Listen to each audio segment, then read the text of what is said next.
Hi guys, I'm here at Dahilayan Ridge and this is located right along the road lang sa Dahilayan. And makikita din dito guys ang Mount Pines Spring Resort sa Ubos kasi nandito kami sa highway, so yung Mount Pines is located sa ridge doon sa baba. So ayan yung Mount Pines. If you can see, zoom natin. Hello guys, so in this video is i-share ko sa inyo yung mga naging lakad ko after akong ma-stroke. Kasi kung titingnan ako, para lang walang nangyari sa akin, hindi mo aakalain na na-stroke pala ako. Kasi walang makikitang disability sa akin because hindi physical ang naging disable sa akin, kundi yung aking paningin. That's why sometimes nakaka-frustrate. It's not that I want to be treated special, pero sometimes nakakalimutan ng ibang tao na i-consider yung aking kapansanan.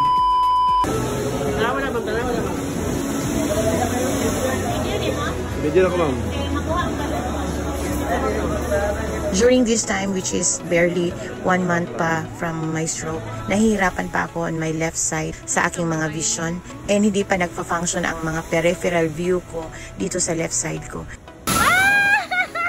Otra, balik, nakuha biyan ako pero wala na ako nakuha pero nakuha na ako pagdagan nimo. Nasapon ka sa balod. Otra ba, dito na ka. Hindi ako pwedeng lumabas na walang shades. And if you are on my left side, hindi talaga kita makikita. Pero yun nga, kung titignan ako ng tao, I look normal.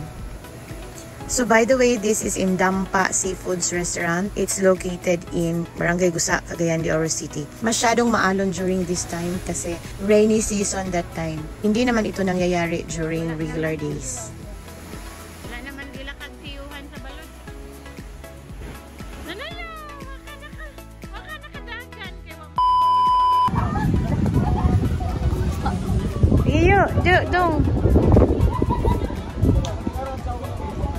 Ito naman is sa Marvilla Beach Resort in Opol, Misamis Oriental. So this is my second time to be here since the time I got stroke. During that first time, I got so upset because hindi kompleto yung horizon ko nung tumingin ako sa dagat.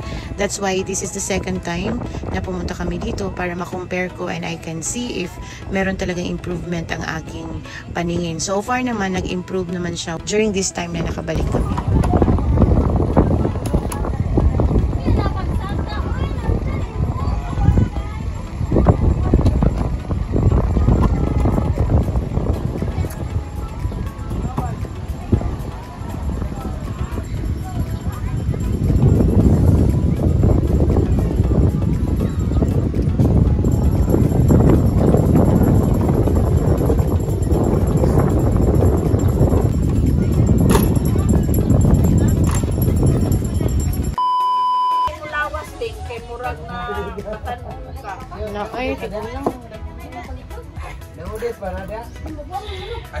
Ayaw na mo mag-itlog-itlog pa mangini siya. Uy.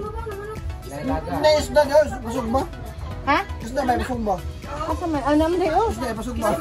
Ipasugba ta niyo. Kaon kakagkuan hitok. Itlog ang isudan. This is my hometown. Dito ako pinanganak. Merong victory party na ginawa yung cousin-in-law ko kasi nanalo siyang barangay kagawa dito sa Tablo Libertad, Misamis Oriental. I was with my cousins on my father's side. Nagkita-kita kami with my cousins. Aguywa na. Ang nagbitbit. Akong gabidyoan ang gabitbit sa BH. Nakaw na si Richito. Kaya wa na BH. Kato manggod si BH. Redeemer to siya. BH ni BH. Ya, nila lang. Patay na. Daw. Ang mali ito una ano? Vlog si Minkila ang balay oh. Okay. Duro ang kapilya oh. Diri manggit gibunyagan si Dudong oh. Oh, dia.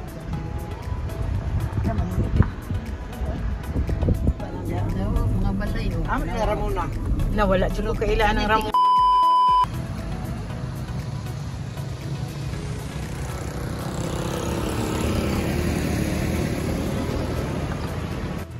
This time we are in Bukidnon. Pupunta kami sa Maramag, Bukidnon for Manoy 40 days. And nag-stop muna kami dito sa Impasugong, Bukidnon. So ito is they call this panika or a giant headdress with 7 figures. And that 7 figures ay nagre-represent ng 7 tribes of Bukidnon.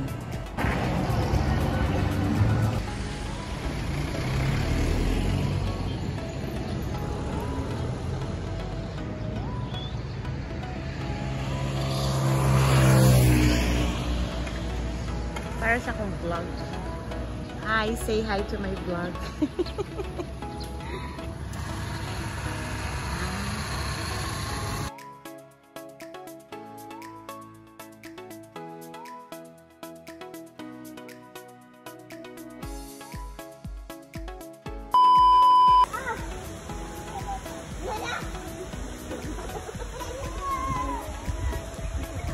Ito naman guys is a sea resort in Island Libertad, Misamis Oriental.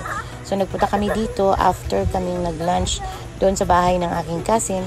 Tapos nag-celebrate sila ng oath-taking ni Axel Rose sa kanyang pagiging licensed teacher. Kasama ko si Ate Leia and Zyla and Ken dito sa lakad na ito para naman makapasyal kaming lahat. So that would be all for this video, and I hope you like, and don't forget to subscribe. Thank you for watching. Bye!